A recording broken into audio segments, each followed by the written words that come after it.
Les réseaux sociaux ont changé la manière dont nous nous rencontrons et interagissons les uns les autres. Alors parlons des réseaux sociaux, nous devons savoir qu'il y a des points positifs et négatifs. Et dans cette émission, nous allons élaborer un tout petit peu sur ces points. Alors prenez place, notre émission commence maintenant.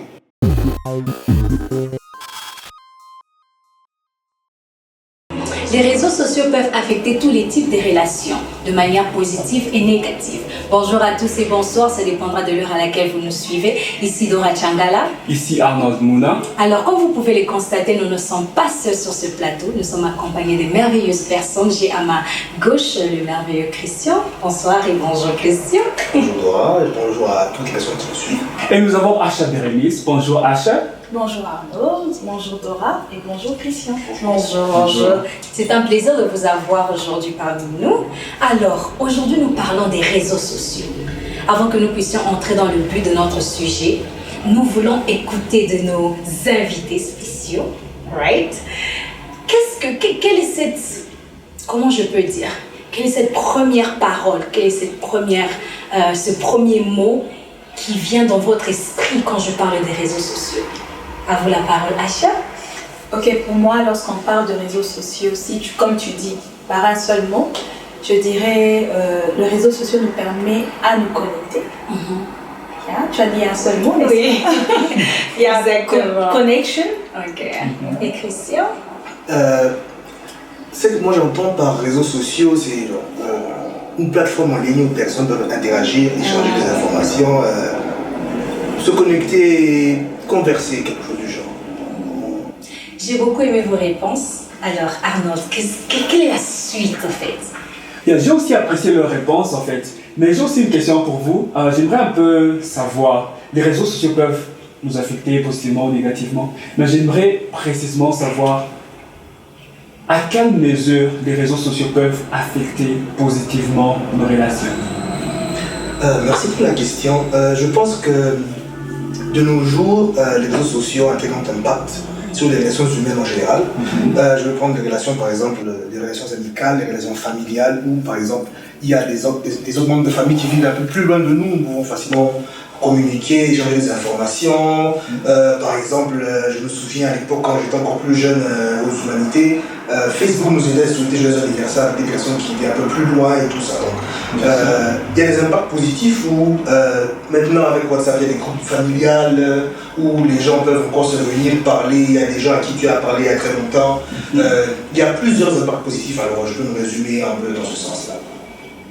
Ok, moi si je dois rajouter quelque chose sur ce que Christian a dit, moi je verrai un peu plus du côté business. Les réseaux sociaux nous a vraiment beaucoup aidé, surtout nous les entrepreneurs. Et ça nous a aidé à avoir des clients, à échanger avec nos clients, à partager les produits ainsi que les services avec les personnes qui sont peut-être très loin de nous. Et avec les réseaux sociaux, on a la facilité de promouvoir le business. Oh, vraiment intéressant. C'est-à-dire que les réseaux sociaux sont quelque part très utiles pour nous. Moi, je pense aussi ça encourage une communication fréquente. Je pense que je suis correcte avec ça. Yeah. Oui, en général, vraiment le but primaire des réseaux sociaux, c'est de la communication. Yeah. Que ce soit dans le business, dans la famille et tout ça. Même dans le business, quand par exemple vous faites votre publicité, tout ça, c'est de la communication imagée et tout ça. Donc, le plus grand concept des réseaux sociaux, c'est de la communication en tout cas. Ok. Bon, j'ai une petite question là. Est-ce que vous pensez que les réseaux sociaux permettent aux gens de se rencontrer dans le sens, quand on parle des relations? Est-ce que tu penses que les partenaires peuvent se rencontrer par les réseaux sociaux? Juste en passant. Je crois que rencontrer des personnes ne doit pas être limité par, je ne sais pas, l'église et tout ça. On peut rencontrer une personne via des réseaux sociaux. Mais personnellement, ce n'est pas une pratique que je conseille. Mais ça peut se passer. Mais est-ce que c'est un chemin à utiliser pour trouver un partenaire? Est-ce que ça peut être catégorisé comme un chemin à utiliser pour trouver un partenaire à l'extérieur? Ok, moi je peux dire quelque chose, c'est aussi. Comme il a dit, c'est parmi les chemins par lesquels tu peux rencontrer ton partenaire, mais comme selon son avis, il n'est pas d'avis de trouver un partenaire sur les réseaux sociaux parce qu'il y a beaucoup de circonstances où on peut trouver que les gens ne sont pas vrais sur les réseaux sociaux. Ça, c'est par exemple son point de vue. Et si je dois répondre, selon moi, je trouve que les réseaux sociaux sont une plateforme qui a facilité beaucoup de personnes. Ils étaient peut-être des copains-copines grâce aux réseaux sociaux et aujourd'hui ils sont mariés, ils ont des enfants et ils se vivent vraiment heureux. Donc les réseaux sociaux, pour les relations, moi je peux dire que oui, ça se fait. Vraiment intéressant. Et pensez-vous que les réseaux sociaux peuvent quelque part nous aider à trouver des informations sur le plan plus relationnel? Là, puis je parle de relations amoureuses ou couple.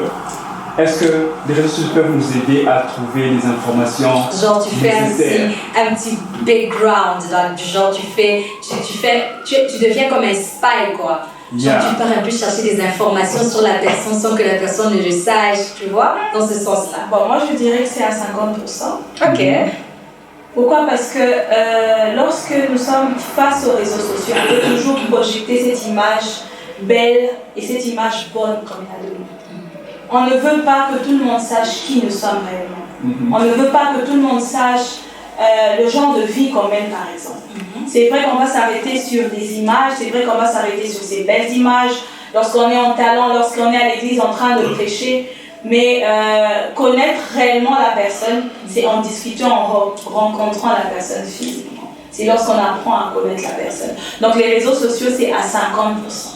Mais au moins, ça te donne une idée de connaître exactement la personne, mais pas totalement. Mais quand même, ça te donne une idée. C'est juste qu'en approchant la personne, en connaissant la personne privately, que tu pourras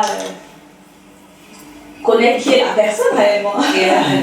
Oui, exactement. Alors pour enchérir ce qu'elle a dit, comme elle a dit à 50%, mais bon, moi je trouve que c'est 50%. Je peux diminuer jusqu'à 30%. Parce que la plupart des comptes que nous trouvons sur les réseaux sociaux, même les informations sur le vrai nom, sur la date de naissance, sur la ville où la personne habite, c'est généralement pas vrai. Ce qui fait que, comme je l'ai dit précédemment, la meilleure méthode pour vraiment avoir un partenaire, c'est rencontrer la personne, avoir le temps de discuter avec la personne. Parce que plusieurs personnes sur les réseaux sociaux nous présentent une face de la perfection. Quelqu'un peut habiter dans un bidonville, mais il peut écrire qu'il habite à Londres, à Paris et toutes ces choses-là, prendre des belles photos dans des beaux appartements, mais ce n'est pas vraiment la vie de la personne.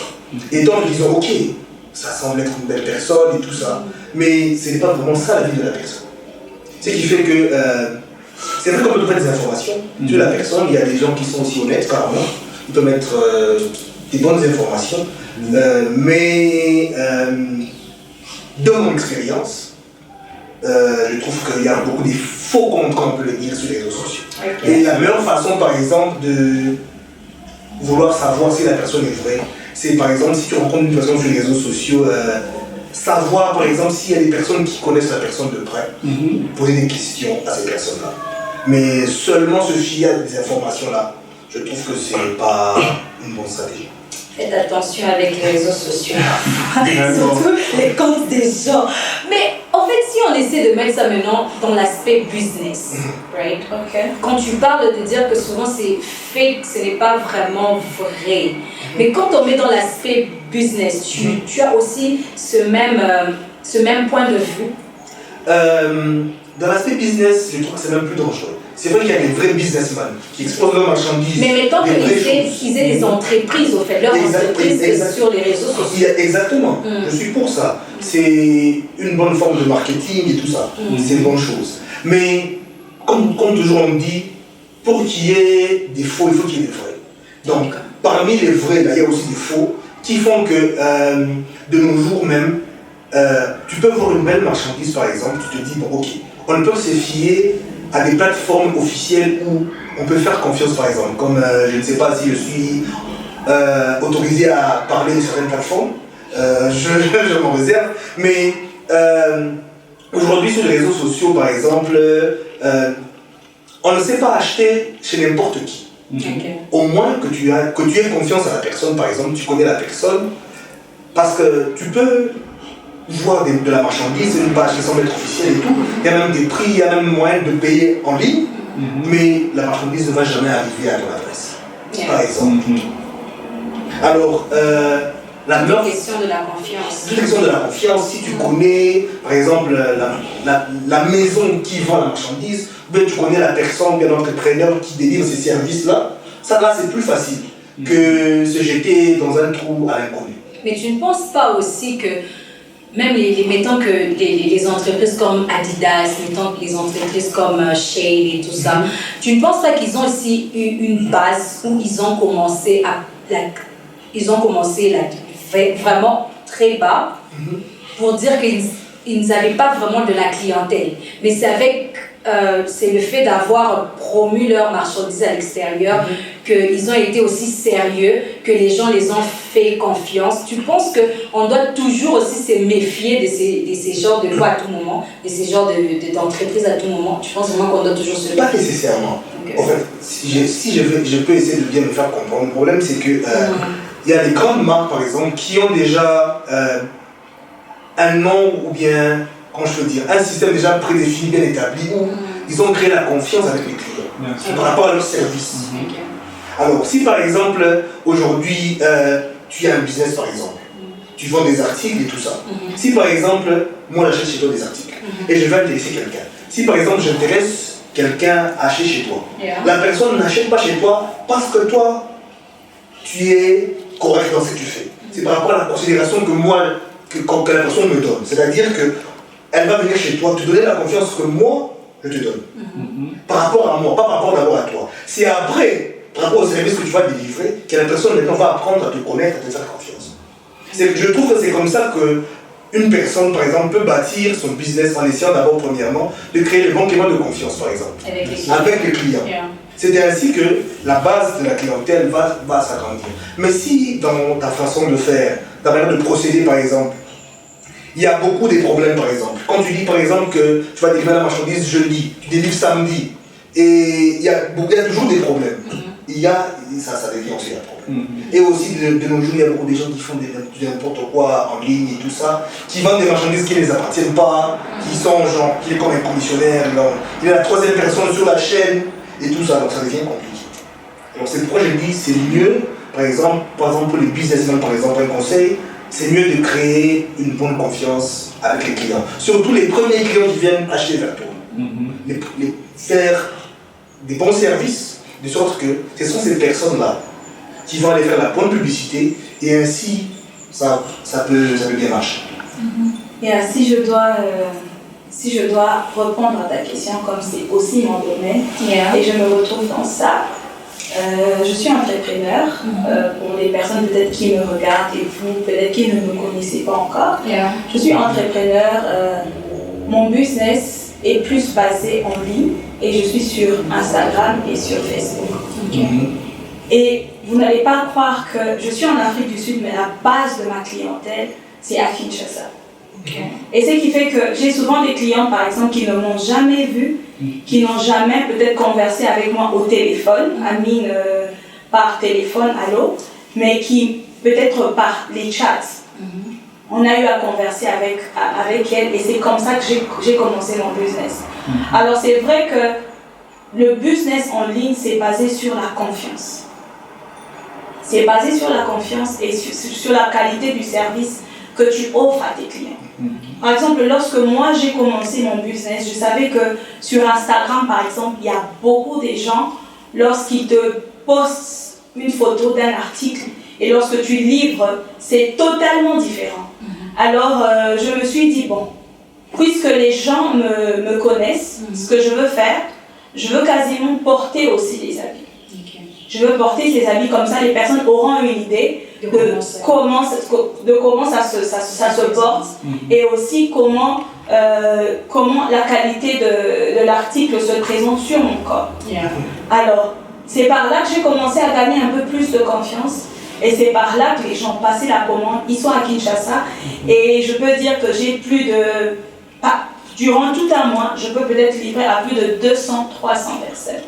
Et c'est vraiment juste question de confiance. Et mettre la clientèle à l'aise de passer la commande. Et comme il a aussi dit, fais en sorte que tes premières clientes gagnent cette confiance. Parce que moi, j'ai une stratégie. Je me dis, lorsque tu offres un bon service à un premier, à un deuxième client, c'est un client potentiel qui peut te ramener 1000 à 2000 clients. C'est ce que les gens, en fait, ne connaissent pas. Alors, lorsque tu sais traiter une personne, une deuxième personne, c'est ceux-là qui vont te ramener plusieurs. Et c'est par là que mon business a évolué. Je peux te répondre à la question pour dire oui, exactement. Pour ceux-là qui font le business, le réseau social a vraiment un grand impact et avantage pour nous. Bien sûr. Yeah. C'est vraiment intéressant en fait. J'aime cette conversation. Du fait que la discussion de business, et je trouve que c'est vraiment quelque chose de dire comment. Quelque chose de. Peut-être les gens qui sont en train de nous suivre en ce moment, surtout ceux qui sont dans le business, sûrement ils sont en train de se dire que c'est vraiment quelque chose d'être qui doivent aussi se lancer dans le business. Mais j'ai compris quelque chose aussi avec ce que Asha disait. Au fait, il faut avoir une stratégie quand tu fais le business, quand tu exposes ton business en ligne. Comme elle a dit, elle porte les vêtements au fait, pour montrer la qualité même de ce qu'elle porte, de ce qu'elle vend. Au fait. Donc, chaque business doit avoir une stratégie au fait, pour attirer encore plus la clientèle. J'ai beaucoup aimé ce que tu as dit, Asha. Merci beaucoup. En tout cas. Alors, je voulais poser une question qui parle pas du business. Mais je vais un peu rentrer dans la maison, en fait. Rentrer un peu dans la famille. Je vais un peu demander qu'est-ce que vous pensez? Parce qu'on voit qu'avec le business, il y a plus de points positifs. Beaucoup de points positifs, ça nous aide et tout. Alors, au sein d'une famille, que pensez-vous de réseaux sociaux dans la famille? Est-ce que les réseaux sociaux ont un impact positif dans la famille? À la maison, les enfants, les frères, les sœurs? Qu'en pensez-vous? Ok, moi si je dois répondre, je ne serai pas trop longue par rapport à cette question. Je dirais que les réseaux sociaux ont affecté ou bien ont détruit la communication dans une famille. Vous verrez par exemple, très généralement, vous allez voir, c'est le père qui regarde peut-être la télé ou les informations et la maman qui est obligée d'être à côté du père, mais les enfants sont dans les chambres avec leur téléphone. Donc ça a vraiment brisé la communication dans la famille. Et lorsqu'il s'agit peut-être de partager un repas ou quoi que ce soit, vous allez remarquer que même les enfants à table, ils ont les téléphones avec eux, donc ils se créent un monde extérieur qui n'arrive pas à soutenir le monde intérieur qu'ils ont. Donc pour moi, ça affecte la communication dans la famille. Et pour ajouter aussi par rapport à ce qu'elle a dit, je me souviens quand nous étions encore tout petits, quand nous grandissions encore un peu là, on avait le temps par exemple d'avoir des bons repas en famille où tout le monde pouvait interagir à la table et tout ça. Mais maintenant, à cause des réseaux sociaux, parce que chacun est sur son téléphone, est occupé, bon, chacun prend son repas dans son coin, chacun est dans son coin concentré sur le téléphone et tout ça. Et on n'a plus le temps d'avoir cette communauté fraternelle et familiale là qu'on pouvait avoir. Et on se rend même, des fois on ne se rend même pas compte à quel point on se détache de la famille, on se crée son propre monde comme elle l'a dit, et tu ne te rends même pas compte que tu ne connais même pas ce que ton frère aime, ce que ta soeur aime, mais vous vivez dans la même maison. Et tout ça c'est parce que chacun est concentré sur le petit monde qu'on a créé sur le téléphone, les réseaux sociaux, le monde extérieur, que ce qui nous entoure peut-être ne dit plus rien à la maison et tout ça. On peut peut-être changer le design du salon, tu te rends compte peut-être une semaine qu'on a changé. Ok, qu'est-ce qui s'est passé ici? Ça c'est vrai, exactement. Parce que bon, chacun est... En fait, la tête est presque à l'extérieur pendant que tu es à la maison. Ça c'est vrai. Ça c'est vrai en tout cas. Good point. en tout cas, les réseaux sociaux ont de l'impact positif et négatif, si je peux bien comprendre. Mais ça dépend aussi des domaines. Ça dépend aussi des domaines. Alors, nous allons encore aller sur un autre petit point. Comment gérer l'utilisation des réseaux sociaux? Comment gérer cette vie-là, quand vous avez parlé, surtout dans une famille? Quelles sont les stratégies en tant que parent, en tant que maman, en tant que sœur, en tant que grande sœur? Quelles sont ces stratégies que tu peux impliquer dans une maison quand il s'agit des réseaux sociaux? Je trouve qu'il y a plusieurs stratégies. Mais pour que ces stratégies-là puissent marcher, il faut d'abord instaurer une certaine discipline, une certaine manière de faire, par exemple, dans une maison. En tant que responsable d'une certaine maison, par exemple, tu peux te dire, par exemple, ok, quand c'est une certaine heure, par exemple, personne n'utilise le téléphone. Ou soit, par exemple, quand vous entrez, par exemple, dans certaines maisons, j'ai vu ça très récemment, quand vous entrez là, par exemple, à l'entrée, il y a un box où on dépose le téléphone. Ok. C'est vraiment C'est très intéressant ça. Tout le monde dépose le téléphone là-bas parce qu'après, là, c'est un moment familial. Tout le monde doit être concentré par rapport à ce qui se passe, donc on dépose le téléphone là-bas. Ou soit, par exemple, surtout pour les plus jeunes, les enfants et tout ça, après, par exemple, 20h, personne n'utilise le téléphone. Et même, par exemple, les téléphones de nouvelle génération, on te donne même le temps que tu passes sur ton écran. Pour te montrer combien tu es plongé dans cette histoire. Bien sûr. Donc, il y a plusieurs méthodes, mais c'est d'abord la discipline personnelle de la personne et se dire, ok, quand déjà tu regardes sur ton téléphone, on te dit par exemple, tu passes en moyenne, par exemple, sur 24 heures, tu passes 15 heures sur le téléphone. Est-ce que tu ne te rends pas compte que tu as passé ta journée sur le téléphone? Ça c'est vrai. Donc, déjà à partir de ça, étant responsable, tu peux déjà te donner certaines limites, une discipline. C'est vrai que ça ne va pas changer du jour au lendemain, mais c'est un chemin, petit à petit, où tu peux te donner certaines distances. Disons par exemple, de telle heure à telle heure, je utilise mon téléphone. Je peux faire X, Y, parce qu'on peut faire aussi beaucoup de choses sans téléphone. Donc c'est un problème de discipline. Et je pense aussi que c'est très important d'apprendre cela, la discipline aux enfants dès le bas âge. Parce que certains enfants, quand ils grandissent, ils arrivent à certains âges, ils ont cette, on peut dire, je vais appeler ça peut-être la rébellion ou quoi que ce soit, mais peut-être ça peut être la rébellion, dans le sens où ils ne veulent pas écouter les parents, ils pensent qu'ils connaissent tout, ils pensent que non, quand moi j'ai mon téléphone, je peux tout faire, je peux... c'est mon temps au fait, et quand les parents leur disent non, tu ne dois pas utiliser ton téléphone, c'est comme si you are invading his private life, genre, tu vois. Et je me dis que souvent c'est très important d'apprendre ça déjà aux enfants dès le bas âge que non. C'est vrai que tu as un téléphone, mais quand nous sommes en famille, tu ne dois pas utiliser le téléphone. Quand nous avons par exemple des dîners en famille, les téléphones ne sont pas permis, tu vois. Ça c'est vrai. Exactement, mais le problème que tu vois avec la nouvelle génération, avec où par exemple on donne un bébé qui a près de 7 mois, 8 mois, 10 mois, une tablette par exemple. C'est une habitude qu'on crée, une certaine dépendance qu'on crée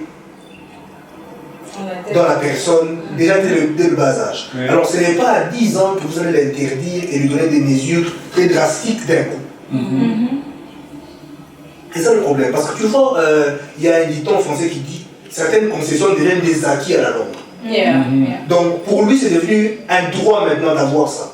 Quand vous voulez lui refuser ça, ça devient comme si vous le faites du mal, pendant que vous le faites du bien. Alors, la meilleure façon de faire, comme tu l'as dit, la discipline et tout ça, mais aussi, dans la discipline, il faut qu'il y ait toujours une certaine pénalité, pour qu'on sente que ça pèse. Bien sûr. Parce que je me souviens peut-être que cette génération ne fouette pas les enfants et tout ça. Nous, on fouettait ses besoins. On a dit ça ne se fait pas, et que tu es la première personne à faire. Tu sers d'exemple à tout le monde. Bien sûr. On applique la punition la plus lourde sur toi. Comme ça, tout le monde peut voir en se disant, ok, on ne fait pas ça. Donc, dans les mesures disciplinaires, il faut qu'il y ait des sanctions, de sorte que la régulation soit suivie. Parce que si par exemple on te dit, ok, tu as utilisé la tablette au moment où tu ne devais pas utiliser, va dormir. Tout le monde peut aller jouer sa chambre en tout cas. Mais s'il y a quelque chose qu'on peut te priver, que tu aimes, je pense que tout le monde peut se plier à la discipline. Donc, il y a plusieurs stratégies, mais la discipline et les sanctions, je trouve que ça va mieux dans les milieux plus des enfants, et même avec les grandes personnes aussi. Quand les grandes personnes savent qu'il y a quand même une certaine pénalité, on se donne des limites et des réserves. Ok, mettons, j'ai un petit scénario au fait. Mettons que une relation amoureuse, right?